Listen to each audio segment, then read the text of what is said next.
அனைத்து ஊடக நண்பர்களுக்கும் பத்திரிகை நண்பர்களுக்கும் வணக்கம். இன்றைய தினம் திராவிட முன்னேற்ற கழக அரசு 2026-27 இடைக்கால நிதிநிலை அறிக்கையை இன்றைக்கு சட்டமன்றத்தில் தாக்கல் செய்துள்ளது. கடந்த 5 ஆண்டுகளாக தமிழக மக்களை வாட்டி வைத்த திராவிட மாடல் என்ற பெயரால் நடத்தப்பட்ட ஏமாற்று மாடல் திமுக அரசு தனது கடைசி பட்ஜெட் பேரவையில் தாக்கல் செய்துள்ளது. இன்று காலை நாங்கள் தமிழ்நாடு சட்டமன்றத்தில் மாபெரும் காதுகுத்து விழா அழைப்பதிலை அனைத்து ஊடக நண்பர்களுக்கும் அளித்திருக்கின்றோம். அதை நீங்கள் பார்த்திருப்பீர்கள். எந்த அளவுக்கு இந்த அரசு மக்களுக்கு காது குத்து என்பதை நாட்டு மக்கள் அறிய வேண்டும் என்பதற்காக இந்த அழைப்புதலை உங்களிடம் கொடுத்திருக்கின்றோம். நீங்கள் மக்களிடத்திலே கொண்டு போய் சேர்ப்பது உங்களுடைய கடமை என்று அன்போடு இந்த நேரத்தில் கேட்டுக்கிறேன். 2021ஆம் ஆண்டு திராவிட முன்னேற்ற கழகம் சட்டமன்ற பொதுத் தேர்தலும் போது 525 அறிவிப்புகள் வெளியிட்டாங்க. இதுவரைக்கும் 4 ஒரு அறிவிப்பு கூட நிறைவேற்றவில்லை. அதில் முக்கியமான பல அறிவிப்புகள். இன்றைக்கு அரசு ஊழியர்களுக்கு பழைய ஓய்வு திட்டத்தை நிறைவேற்ற என்று சொல்லி, ஆனால் அதுக்கு மாறாக பங்களிப்பு ஓய்வு திட்டத்தை தான் அறிவிச்சிருக்கிறாங்க. அரசு ஊழியர்களையும் இந்த அரசு ஏமாற்றி விட்டது. அதோடு பல துறைகளில் பணிபுரிகின்ற அலுவலர்களுக்கு பல்வேறு உறுதிமொழிகளை அளித்தார்கள்.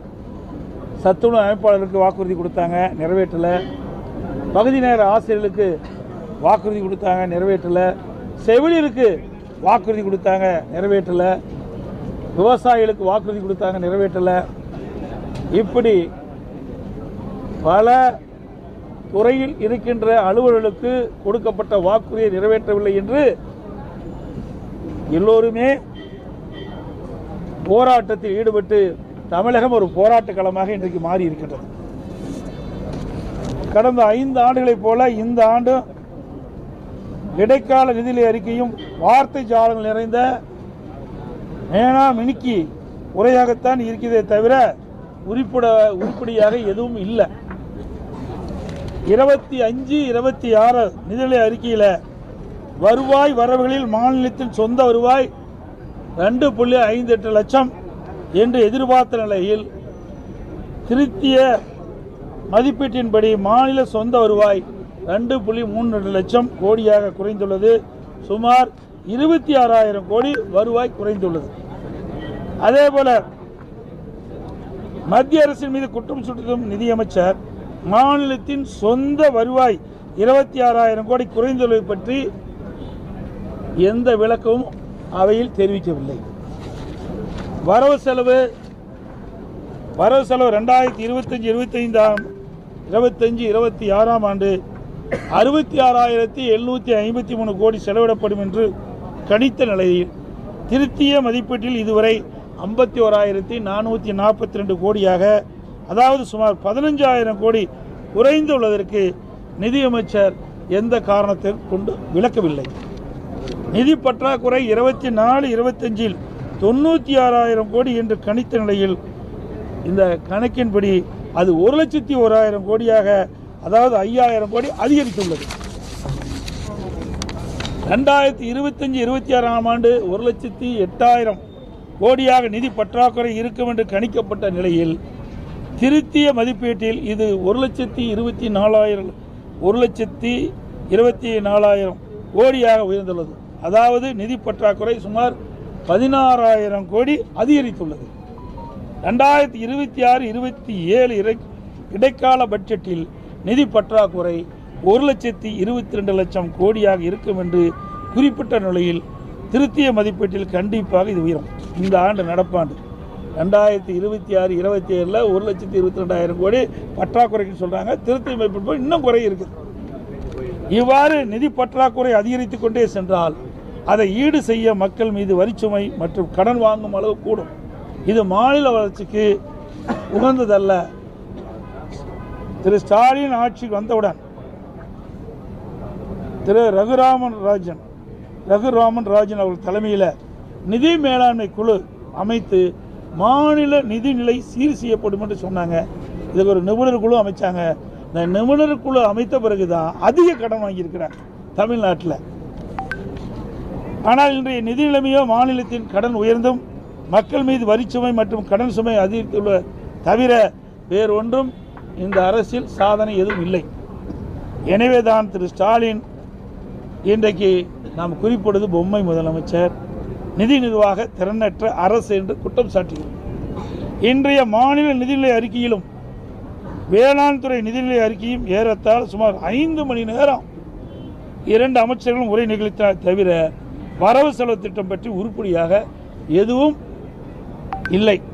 குறிப்பாக சொல்ல வேண்டுமென்றால் இந்த 5 ஆண்டு காலத்தில் இந்த அரசு என்ன பணிகளை செய்தார்களோ அதை வரிசைப்பற்றி அடுக்கி வார்த்தைகளுக்கு அழகு கூட்டி சாதனை என்ற பெயரில் படித்தார்களே தவிர வேறு ஒன்றும் இல்லை. இன்றைக்கு வேளாண் பட்ஜெட் என்று விவசாயிகளை ஏமாற்றின்ற ஒரு பட்ஜெட்டை போட்டிருக்காங்க. இந்த பட்ஜெட்டில் பார்த்தீங்கன்னா பல துறைகள் அடங்கி வேளாண் பட்ஜெட். இதில் பால்வளத்துறை, மீன்வளத்துறை, உணவுத்துறை, கூட்டுறவுத்துறை, உள்ளாட்சியில் கிராமப்புற சாலைகள், கால்நடைத்துறை, இப்படி பல துறைகளுக்கு ஏற்கனவே ஒவ்வொரு துறைக்கும் ஒரு மானியம். அது ஒவ்வொரு துறைக்கும் ஒரு அமைச்சர் இருக்கிறாங்க. அந்த அமைச்சர் அப்பப்போ மானிய கோரிக்கை வருகின்ற பொழுது அதனுடைய கருத்தை சொல்வார். இதையெல்லாம் உள்ளடக்கி தான் வேளாண்மை துறை. வேளாண்மை துறை என்பது ஒரு தனி துறையாக இருக்க வேண்டும். அதில் நீர்வளத்துறையும் சேர்த்துக்கிட்டாங்க. இப்படி விவசாயிகளை ஏமாற்றுகின்ற ஒரு பட்ஜெட் தான் வேளாண் பட்ஜெட் என்பதை இந்த நேரத்தில் தெரிவிக்கிறேன்.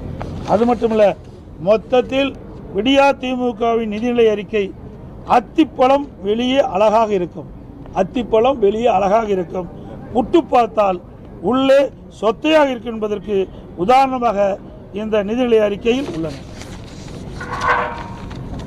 வேற என்ன இருக்கு?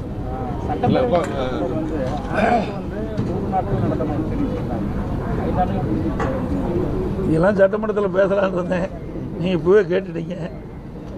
இது ஒரு அறிவிப்பை செஞ்சாங்க. 525 அறிவிப்புகள் வெளியிட்டாங்க.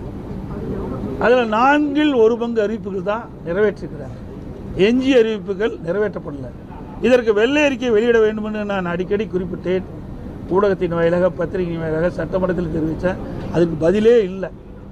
ஆனால் முதலமைச்சர், திராவிட முன்னேற்ற கழகத்தில் இருக்கின்ற அமைச்சர்கள் பெரும்பாலானோர் 95% அறிவிப்புகள் நிறைவேற்றப்பட்டதாக சொல்கிறாங்க. அத்தனையும் போய் நீங்கள் கேட்ட மாதிரி சட்டமன்றத்தில் ஒரு வருடத்திற்கு 100 நாட்கள் சட்டமன்ற நிகழ்ச்சி நடைபெறும் என்று சொன்னாங்க. ஆனால் மொத்தமே ஒரு 140 நாள் தான் இருக்குன்னு நான் கருதுகிறேன். இவ்வளோ தான் 5 வருஷத்துலையும் சேர்த்து இந்த அரசாங்கம் இந்த சட்டமன்ற நிகழ்ச்சி நடத்தியிருக்கு. தொடர்ந்து போராட்டம், கிராம உதவியாளர் போராட்டம் ஒரு பக்கம், ஊராட்சி எல்லாரும் ஒரு போராட்டம், விவசாயிகள், கறிக்கோழி விவசாயிகள் வந்து அந்த போராட்டம் தொடர்ந்து நடந்துட்டு இன்னும் முடிஞ்ச பாடு இல்லை. இப்போ இங்கே சட்டமன்ற கூட்டத்தொடரில் வந்து ஒவ்வொரு முறையும் வாக்குறுதி கொடுத்துட்டு வராங்க, பேச்சுவார்த்தை நடத்திட்டு வராங்க. இப்போ நீங்கள் இப்போ எதிர்கட்சி சார்பாக நீங்கள் வந்து அந்த போராட்டத்தில் ஈடுபடுறவங்களுக்கு வந்து என்ன ஆதரவு தர போறீங்க? ஏற்கனவே இது குறித்து சட்டமன்றத்தில் நாங்கள் வந்து கவன ஈர்ப்பு கொண்டு வந்து இந்த அரசுடைய கவனத்துக்கு கொண்டு வந்தோம். அப்படி கொண்டு வந்தும் இந்த அரசு அந்த கறிக்கோழி வளர்க்கின்ற அந்த விவசாயிகளுக்கு எந்த உதவியும் செய்யலை, எந்த நடவடிக்கை எடுக்கலை. இன்றைக்கு அந்த கறிக்கோழி கொள்முதல் செய்கின்ற அந்த நிறுவனத்திற்கு தான் இவர்கள் உதவியாக இருக்காங்க. இதில் பல்லாயிரக்கணக்கான விவசாயிகள் இந்த கறிக்கோழி வளர்ப்பில் ஈடுபட்டிருக்கிறாங்க.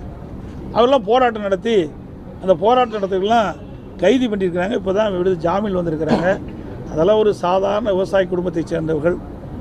இது அவருடைய வாழ்வாதாரம். இந்த கறிக்கோழி வளர்த்தி தான் குடும்பத்தை நடத்த வேண்டிய சூழ்நிலை இருக்கின்ற காரணத்தினால இன்றைக்கு அதனுடைய கறிக்கோழி வளர்க்கின்ற பொழுது அதனுடைய செலவு அதிகரித்து விட்டது. அது புள்ளிவிவரமாக கொடுக்குறாங்க. அதற்கு உண்டான தொகை அதிகரித்து தான் கேட்குறாங்க. அதை கூட இந்த அரசு சரியான முறையிலே அந்த நிறுவனத்தை அணுகி அந்த கறிக்கோழி வழக்கிற்கு அணுகி ஒரு பேச்சுவார்த்தை நடத்தி ஒரு சுமமான ஏற்பாட்டை செய்திருக்கணும். ஆனால் அதெல்லாம் இந்த அரசை பற்றி கவலையே கிடையாது.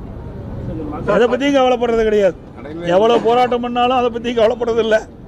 இன்னைக்கு விவசாயிகள் பற்றி கவலைப்படுறதில்ல, பொதுமக்களை பற்றி கவலைப்படுறதில்ல, ஒட்டுமொத்த மக்களையே பற்றி கவலைப்படாத ஒரே அரசாங்கம் திமுக அரசாங்கம். சட்டமன்றம் வந்து நேரலை செய்யப்படும் சொல்லியிருந்தாங்க. சட்டமன்றம் முழுமையா எப்படி பாக்குறீங்க? பகுதி நேரமா நேரலை தரது? அதாவது நான் பேசும்போது வராது, லிங்க் கொடுக்க மாட்டாங்க.